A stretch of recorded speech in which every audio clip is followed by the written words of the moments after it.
పరీక్షలు ముగిశాక బస్సులో బాబాయ్తో గ్రామానికి వెళ్తూ కిటికీ పక్కనే కూర్చొని చూస్తున్న చిట్టి తల్లికి పైన పొలాలు, కొంగలు, అక్కడక్కడ బావిలో దోస్తులతో ఈతలు కొడుతున్న పిల్లలు అంతా ఎంతో కొత్తగా ఉన్నా వాటన్నిటిని ఆశ్చర్యంగా, ఆనందంగా చూస్తుంది రెప్పవేయకుండా మన చిట్టి తల్లి.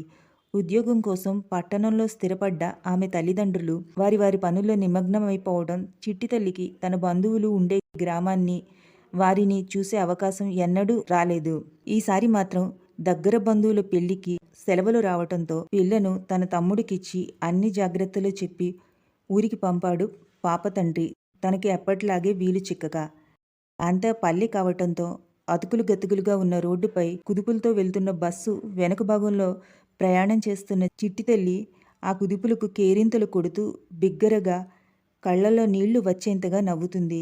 అమ్మ మందలిస్తే నాన్నకు చెప్పుకుంటూ ఏడవటం, ఆనందం వస్తే మనస్ఫూర్తిగా నవ్వటం తప్ప మరే అన్యం పుణ్యం ఎరిగని ఆ చిన్ని పాప కళ్ళు చెమ్మగిల్లేలా నవ్వుకోవటం చూసి ఆమె తోటి ప్రయాణికులు అంతా ఆమె నవ్వుని కాస్త ఏడుపని అపోహపడ్డారు. కొందరు పాసింజర్స్ అయితే అయ్యో చిన్ని తల్లి పైకి క్రిందికి అవుతున్న బస్సు కుదుపులకు కంగారు పడుతుంది అనుకొని ఆమెపై తెగ జాలి పడుతున్నారు. దాంతో వాళ్ళు బస్సు కండక్టర్ను గదమాయిస్తూ ఆ పాపతో కూడా ఉన్న తన బాబాయిని ఎవరో మహానుభావుల త్యాగంతో అన్నింటికంటా ముందు సీట్లోకి బదిలీ చేశారు.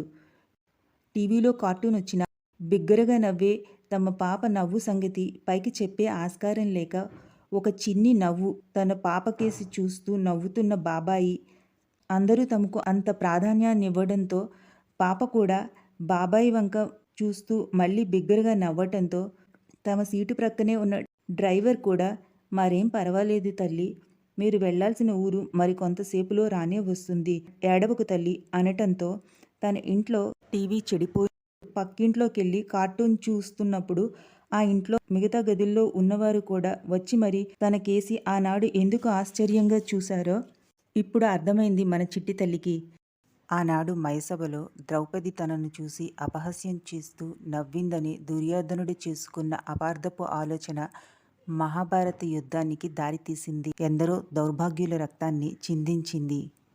తరాలు మారినా ఈనాటికి కొందరు స్త్రీలకు సంపూర్ణంగా స్వతంత్రం రాలేదు. బాల్యంలో తండ్రి కోసం, వివాహం తరువాత భర్త కోసం, వృద్ధాప్యంలో తన పిల్లల కోసం తమ చిన్న చిన్న ఆనందాలను కూడా వదులుకుంటూ మనస్ఫూర్తిగా నవ్వుకోవటం మర్చిపోయిన స్త్రీలందరికీ కాసేపు అన్నీ మర్చిపోయి మనసారా నవ్వుకోవటానికి చిట్టి తల్లి ఓ చిరు కానుక. ఫ్రెండ్స్, మీ ఇంట్లో కూడా ఇలా గమ్మత్తుగా గజిబిజిగా నవ్వేవారుంటే మీ అనుభవాన్ని క్రింద తప్పకుండా కమెంట్ చేయండి. మరియు మీ ఫ్రెండ్స్ అండ్ ఫ్యామిలీ మెంబర్స్కి షేర్ చేయండి.